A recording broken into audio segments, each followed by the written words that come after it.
पुस्तक अध्याय 43। यिर्मयाह भविष्यवक्ता की पुस्तक अध्याय 43।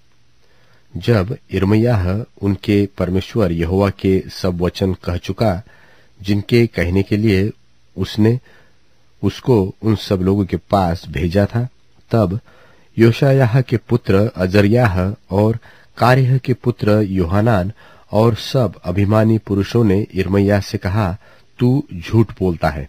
हमारे परमेश्वर यहोवा ने तुझे यह कहने के लिए नहीं भेजा कि मिस्र में रहने के लिए मत जाओ, परंतु नेरिय्याह का पुत्र बारूक तुझको हमारे विरुद्ध उस्काता है कि हम कसदियों के हाथ में पड़े और वे हमको मार डाले व बंधुआ करके बाबुल को ले जाए। सो कारेह का पुत्र योहानान और दलों के सब प्रधानों और सब लोगों ने यहोवा की यह आज्ञा न मानी कि वे यहूदा के देश में ही रहे। और कारेह का पुत्र योहानान और दलों के और सब प्रधान उन यहूदियों को जो अन्य जातियों के बीच तीतर बीतर हो गए थे और उनमें से लौटकर यहूदा देश में रहने लगे थे, वे उनको ले गए।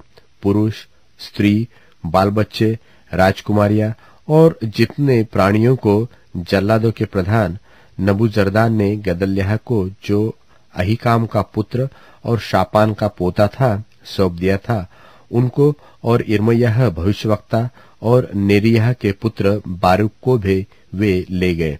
और यहोवा की आज्ञा न मानकर वे मिस्र देश में तहपन्नेस नगर तक आ पहुंचे। तब यहोवा का यह वचन तहपन्नेस में यिर्मयाह के पास पहुंचा, अपने हाथ से बड़े पत्थर ले और यहूदी पुरुषों के सामने उस पर ईंट के चबूतरे में जो तहपन्नेस में फिरौन के भवन के द्वार के पास है चुना फेर के छिपा दे। और उन पुरुषों से कह कि परमेश्वर, इस्राएल का परमेश्वर, सेनाओं का यहोवा यो कहता है, देखो, मैं बाबुल के राजा अपने सेवक नबूकदनेस्सर को बुलवा भेजूंगा और वह अपना सिंहासन इन पत्थरों से ऊपर जो मैंने छिपा रखे है रखेगा और अपना छत्र इनके ऊपर तनवाएगा। वह आके मिस्र देश को मारेगा। तब जो मारने वाले हो वे मृत्यु के वश में, जो बंधुए होने वाले हो वे बंधुआई में, और जो तलवार के लिए है वे तलवार के वश में कर दिए जाएंगे।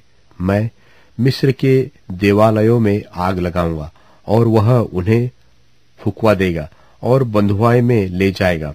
और जैसा कोई चरवाहा अपना वस्त्र ओढ़ता है, वैसा ही वह मिस्र देश को समेट लेगा और तब बेखटके चला जाएगा। वह मिस्र देश के सूर्यगृह के खंभों को तुड़वा डालेगा और मिस्र के देवालय को आग लगाकर फुकवा देगा।